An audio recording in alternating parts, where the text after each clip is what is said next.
നമ്മളോടൊപ്പം ഇരിക്കൂർ MLA ആയി ദീർഘകാലം സേവനമനുഷ്ഠിച്ച ശ്രീ KC ജോസഫ് സാറുണ്ട്. അപ്പോൾ അദ്ദേഹത്തിനോട് നമ്മൾക്ക് നമ്മളുടെ ഈ അൽഫോൻസാമയുമായി ബന്ധപ്പെട്ട 2-3 കാര്യങ്ങൾ ചോദിക്കാം. Sir good evening. അൽഫോൻസാമയെ കുറിച്ച് സാറ് നാട്ടിൽ വെച്ച് അൽഫോൻസാമയുടെ ഭക്തയായിരുന്നു.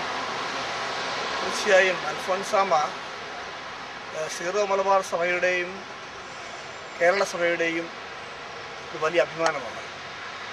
ഞാനിവിടെ വരാനിടയായത് ഇന്ത്യ ഗവൺമെൻറ് അൽഫോൻസാമയുടെ നാമകരണ ചടങ്ങിന് വേണ്ടി ആദ്യമായി ഒരു ഡെലഗേഷനെ അയക്കാൻ വേണ്ടി തീരുമാനിക്കുന്നത്. ഇതൊരു മുൻപുണ്ടായിട്ടുള്ള സംഭവമല്ല, ഇത് വലിയൊരു അനുഭവമായിരുന്നു. കാരണം ഇവിടെ അൽഫോൻസാമയുടെ നാമകരണ ചടങ്ങിൽ വത്തിക്കാൻ ഒരു കൊച്ചു കേരളമായി മാറിയ അനുഭവമാണ് ഞങ്ങൾക്കുണ്ടായത്.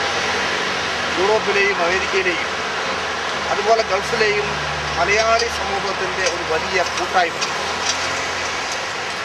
മാർപ്പാപ്പ തന്നെ പ്രസംഗത്തിൽ ഒരു സംഘത്തെ അയക്കാൻ ഇന്ത്യ ഗവൺമെൻറ് തയ്യാറായത് ഞാൻ നന്ദി പറയുകയുണ്ട്.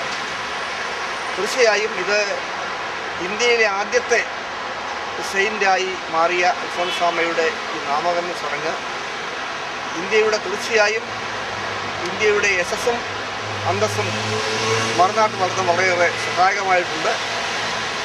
സീറോ മലബാർ സഭയ്ക്ക് എപ്പോഴും അഭിമാനിക്കാവുന്ന ഒന്നായി ഈ ചടങ്ങ് നിശ്ചയമായി മാറിക്കഴിഞ്ഞു.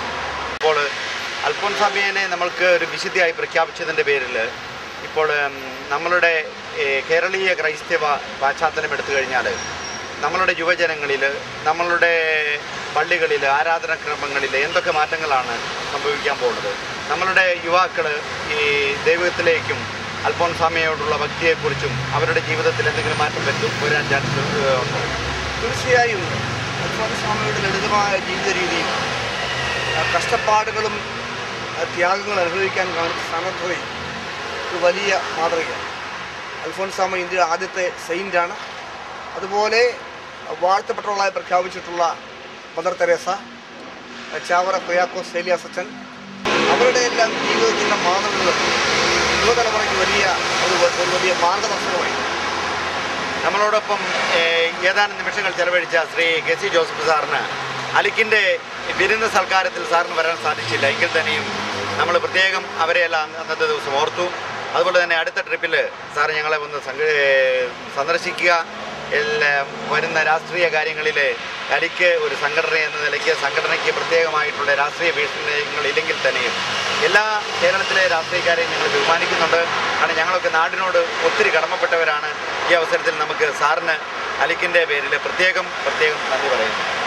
അലിക്കുമായി ബന്ധപ്പെടാൻ വളരെ സന്തോഷമുണ്ട്. കാരണം ഇറ്റലിയിലെ മലയാളികളുടെ ഒരു കൂട്ടായ്മയായിട്ട് അലിക്ക് മാറിയതായിട്ട് മനസ്സിലാക്കാൻ സാധിച്ചു.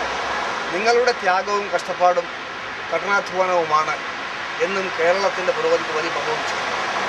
മറുനാട്ടിലെ മലയാളികളുടെ സംഭാവനയാണ് കേരളത്തിൻ്റെ എല്ലാ പുരോഗതിയും. അതുകൊണ്ട് ഒരിക്കലും കേരളത്തിൽ നിങ്ങളുടെ സംഭാവന വിസ്മരിക്കാൻ സാധിക്കില്ല. അലിക്കിൻ്റെ എല്ലാ പ്രവർത്തനങ്ങൾക്കും മലയാളി സമൂഹത്തിലെയും ഞങ്ങളുടെ എല്ലാം വിജയാശംസകൾ നേരുന്നു. എനിക്ക് പറയാനായി വളരെയേറെ സന്തോഷമുണ്ട്. ഞങ്ങളുടെ എല്ലാ സഹകരണവും നിങ്ങളുടെ എല്ലാ പരിപാടിക്കും ഞാൻ വാഗ്ദാനം ചെയ്യുക. ഓക്കെ, നമുക്ക് ഈ അവസരത്തിൽ സാറിനോട് നന്ദി പറയാം. Thank you very much.